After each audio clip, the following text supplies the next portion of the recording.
ان کو مظلوم بنا کے پیش کیا جاتا ہے کہ یہ بھی تو اس ملک کے باسی ہیں، ان کو بھی حق ہونا چاہیے، اور یہ حکومت فیصلہ واپس لے لے کسی طرح سے، یا اس کے اندر کوئی ترمیم کر لی جائے۔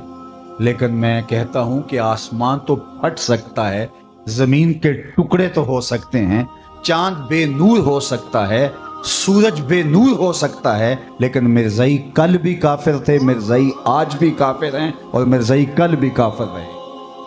مرزائی کبھی بھی جو ہے وہ اس دائرے سے نہیں نکل سکتے، کیونکہ جو حضور کے ختم نبوت کا منکر ہے وہ کافر ہے۔ دوسری بات آپ کی توجہ چاہوں گا، اللہ آپ کے جذبوں کو سلامت رکھے، لیکن میں چاہوں گا کہ زیادہ سے زیادہ آپ اس مسئلے کو سننے کی کوشش کریں۔ نعروں کا ذوق آخر میں، بعد میں، یا اس سے پہلے بھی میرا خیال آپ پورا کر چکے ہوں گے، بس میری گفتگو کی طرف آپ کی توجہ رہے۔ تو یہ جہاد کے خلاف ایک عملی تحریک تھی، اور اس کی سرپرستی ان لوگوں نے کی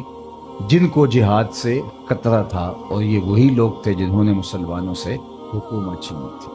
پاکستان بننے کے بعد بھی انہوں نے پاکستان کو قبول نہیں کیا۔ آج بھی ربوے کے اندر جو قبریں ہیں،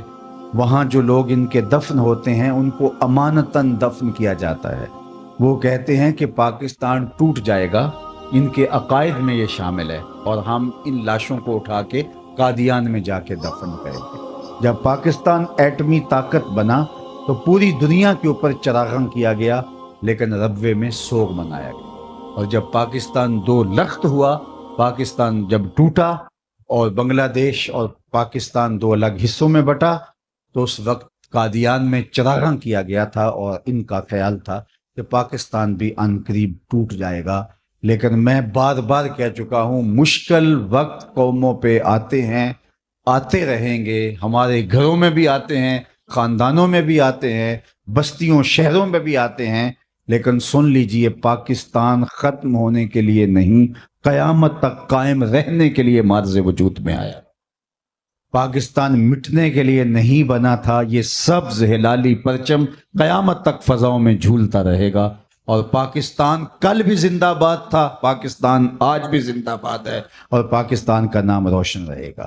مشکل وقت گزر جائے گا انشاءاللہ، اور یہ پھریرے پاکستان کی عظمتوں کے لہراتے رہے۔ تیسری بات، اور میری گفتگو اختتام کی طرف چلی جائے گی، کہ جہاد کے خاتمے کے لیے یہ سارا ڈرامہ رچایا گیا تھا۔ بہاؤاللہ کی جو تحریک تھی وہ حج کے خاتمے کے لیے وہ ڈرامہ رچایا گیا تھا، اور یہاں جہاد کے لیے، لیکن جہاد ختم ہونے والا نہیں ہے۔ میرے اور آپ کے آقا و مولا مخبر صادق، ہمارے ماں باپ ان پہ قربان، آپ نے کہا تھا جہاد قیامت تک جاری رہے گا، تھوڑے لوگ ہوں گے لیکن لڑتے رہیں گے، اور فرمایا اقصی کے دروازوں پر لوگ موجود رہیں گے جو جہاد کا پرچم اٹھائے رکھیں گے۔ اور آج اقصی کے دروازوں پر لڑنے والے غزہ کے ان مجاہدوں کو ہم سیلوٹ کرتے ہیں، سلام پیش کرتے ہیں کہ پوری دنیا نے ان کا ساتھ چھوڑ دیا، اور کفر اسرائیل کے ساتھ آ کے کھڑا ہو گیا۔ اپنے سرکاری جہاز میں بیٹھ کے بھی برطانیہ کا وزیر اعظم پہنچ سکتا تھا اسرائیل میں، لیکن اس نے ترجیح دی جنگی جہاز میں بیٹھ کر کے وہاں پہنچنے کی، اور اس نے عملاً بتایا بھی اور کہا بھی کہ میں اس لیے جنگی جہاز میں جا رہا ہوں اسرائیل، تاکہ ان کو میں بتا سکوں کہ ہم ہر طرح سے تمہارے ساتھ ہیں۔ لیکن 56-57 اسلامی ملکوں میں کوئی ایک بھی نہیں گیا جو غزہ کے یتیموں کے سر پہ ہاتھ رکھ سکے کہ ہم بھی تمہارے ساتھ ہیں۔ لیکن غزہ کے مجاہدوں، تمہیں سلام ہو، تمہیں آمنہ کا لال دیکھ رہا ہے۔ سنو، میرے حضور نے ارشاد فرمایا، والذی، ارشاد فرمایا حضور نے کہ قرب قیامت میں جب دجال آئے گا، ابھی تو دجال کا ظہور ہونے والا ہے، دجالی قوتوں کا ظہور ہے، لیکن فرمایا قرب قیامت میں جب دجال آئے گا تو میرے غلام اس کے مقابلے میں نکلیں گے، حق کے راستے پہ اپنا سب کچھ کٹوانے کے لیے۔ سنو، سہا کی روایت ہے، انی لعارف اسماءہم، میں اپنے ان غلاموں کو نام بنام جانتا ہوں، واسماء آبائہم، ان غلاموں کے ماں باپ کے ناموں کو بھی جانتا ہوں۔ کہانی ختم نہیں ہوئی، وَأَلْوَانَ خُيُولِهِمْ، جن سواریوں پہ چڑھ کے جہاد کریں گے میں محمد ان سواریوں کے رنگوں کو بھی جانتا ہوں۔ کون سا غلام، کس کا بیٹا کس رنگ کی سواری پہ بیٹھ کے جہاد کرے گا، حضور فرمایا میں پہچانتا ہوں۔ غزہ والو تمہیں مبارک ہو، تجھے آمنہ کے لال پہچان رہے ہیں۔ زمانہ تمہیں چھوڑ دے، تمہیں پرواہ نہیں ہونی چاہیے، اس لیے کہ آمنہ کے لال تمہیں پہچانتے بھی ہیں، تمہیں جانتے بھی ہیں، اور جن سواریوں پہ تم جہاد کر رہے ہو ان سواریوں کے رنگوں کو بھی پہچانتے ہیں، اور یہ جہاد کبھی ختم نہیں ہوگا۔